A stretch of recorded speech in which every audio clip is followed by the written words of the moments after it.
kilele cha tamasha letu la Kizimkazi kwa mwaka wa 2026. Nichukue nafasi hii pia kuwashukuru wote mliojitokeza kusafiri kutoka mbali na wale wa karibu kuja katika maeneo haya kujumuika nasi Wanakusini katika kuhitimisha tamasha hili la Kizimkazi.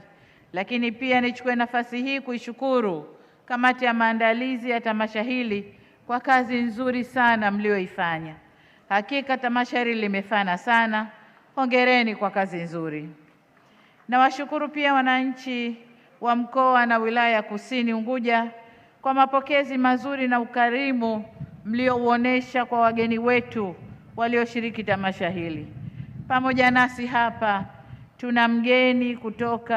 tuna wageni wengi kutoka Tanzania bara, pia kutoka nje ya Tanzania. Tumeungwa mkono na aliyekuwa rais wa Guinea Bissau, ndugu yetu Omar Embalo, ambaye yuko nasi hapa, amekuja kuona. Na kama mtakumbuka, mwaka juzi 2024 tulikuwa na mgeni maalum pia, alikuwa ndugu yetu Akinu Muyadesina, rais wa African Development Bank kwa wakati ule. Kwa kila mwaka tunapata mgeni mmoja maalum katika tamasha letu. Tunamshukuru sana Rais Embalo kwa kusafiri na kuwa hapa pamoja na sisi. Ndugu zangu, nilikuwa nahojiana na wageni waliofika, baadhi yao wamefurahishwa sana na ukarimu wetu na upendo wetu. Wanakusini, hongereni sana. Vile vile ni washukuru wadhamini na wale wote waliotoa mchango wa hali na mali ili kufanikisha tamasha hili. Ni wengi sana, sitaweza kutaja mmoja mmoja, lakini tutatoa shukrani zetu kwenye ratiba inayofuata. Natambua baadhi yenu mmekuwa nasi kwa miaka mingi tangu tulipoanzisha tamasha hili na wengine mmeungana nasi mwaka huu. Niseme kwamba wote tunathamini mchango wenu na ushiriki wenu katika kufanikisha shughuli hii. Asanteni sana. Hali kadhalika nawashukuru viongozi wenzangu wote tulioshirikiana katika uwekaji wa mawe ya msingi na uzinduzi wa miradi mbalimbali ya maendeleo pamoja na shughuli nyingine. Katika hili naomba nikushukuru sana Balozi Dr. Emmanuel Nchimbi, Makamu wa Rais wa Jamhuri ya Muungano wa Tanzania, kwa kutufungulia dakhalia za shule ya sekondari ya Hasnu Makame.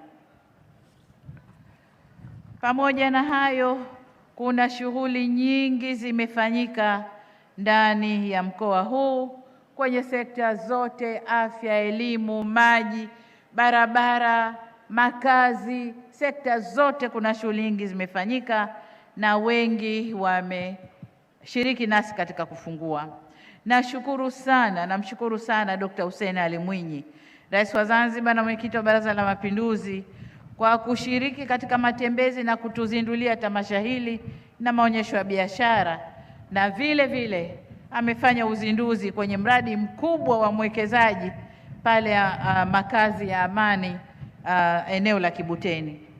Na kushukuru Mheshimiwa Hemed Suleiman Abdallah, Makamu wa Pili wa Zanzibar, kwa ushuhudia fainali za mpira wa miguu kati ya washabiki wa Simba na washabiki wa Yanga. Nani alishinda? Unajua wewe uliokuwepo. Mimi sijapata matokeo.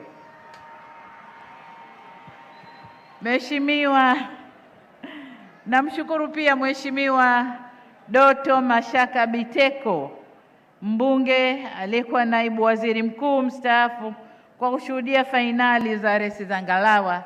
Amejionea mwenyewe utamaduni wa kwetu. Sina shaka amesoma na wao kule Lake Victoria watakwenda kufanya hivyo hivyo.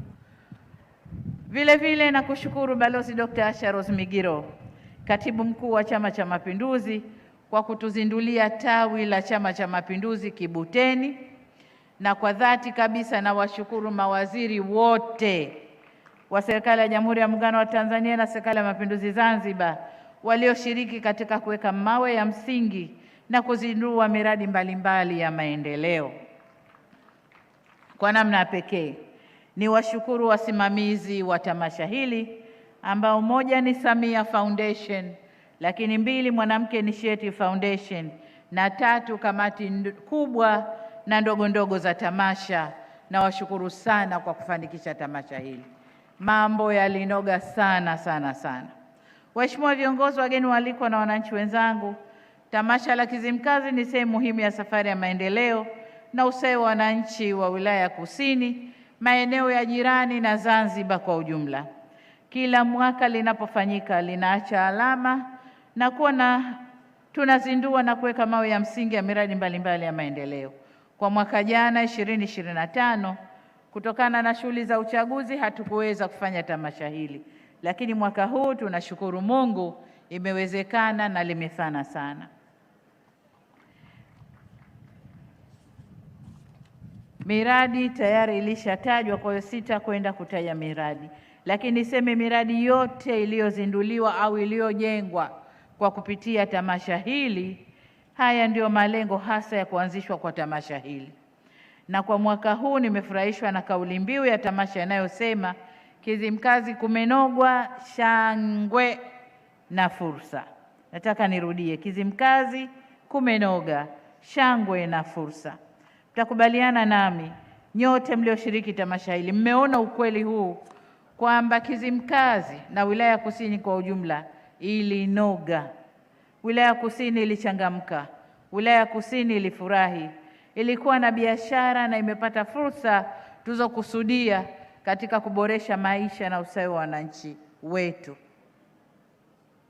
Ndugu zangu, shangwe siku zote ni nzuri, inatuleta pamoja, inaimarisha mshikamano na umoja, inatusaidia kutangaza utamaduni wetu na kuvutia wageni.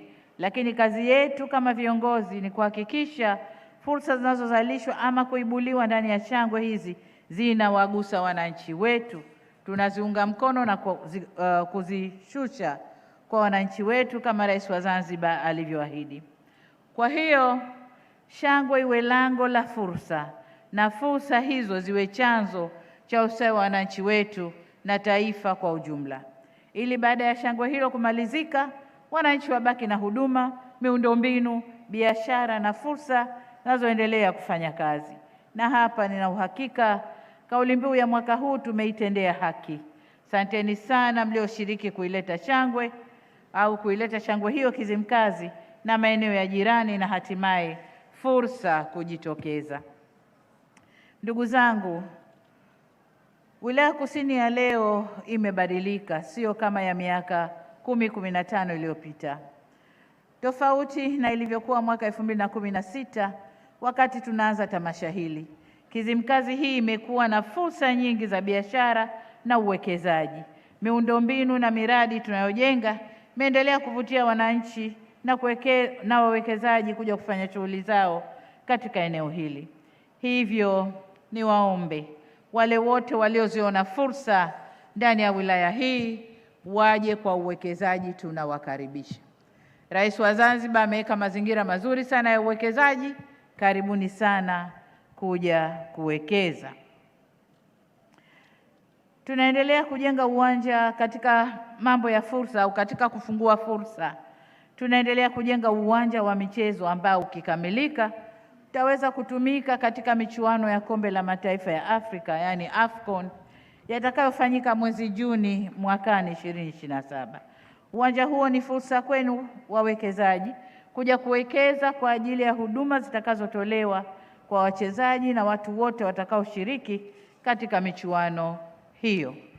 Ndugu zangu, ninapoelekea kuhitimisha, nipende kusisitiza suala la amani na usalama na utulivu ndani ya nchi yetu.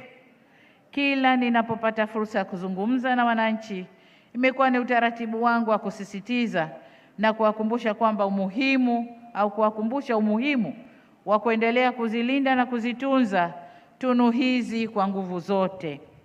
Uwekezaji, maendeleo tunayoyaona hapa, uwekezaji, utalii, biashara, ajira na huduma za jamii hayawezi kustawi katika mazingira ya vurugu na uvunjifu wa amani. Niwaombe Watanzania wenzangu, hususan vijana, msikubali kuharibu amani ya nchi yenu. Amani ndiyo kila kitu katika maisha yetu. Kwa niwaombe sana tukatae kwa nguvu zote wasiolitakia mema taifa letu na tulinde Tanzania yetu na muungano wetu kwa mustakabali wa kizazi chetu na kizazi kijacho. Kwa mara nyingine tena nirejee kuwashukuru viongozi, wadhamini, wageni wote waliokuja waalikwa, vikundi vya burudani, wanahabari na wananchi wenzangu, lakini vyombo vya ulinzi na usalama kwa kutuhakikishia usalama, kufanya mazingira mazuri. Tumekwenda vizuri, hatukusikia kuna yeyote aliyedhurika wala ajali iliyotokea.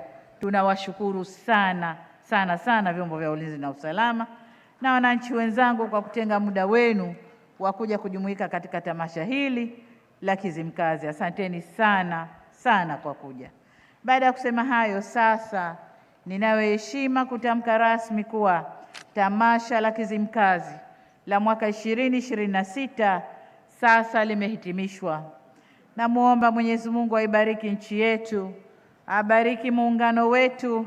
Mungu alibariki tamasha hili na wabariki Watanzania wote. Asanteni sana kwa kunisikiliza.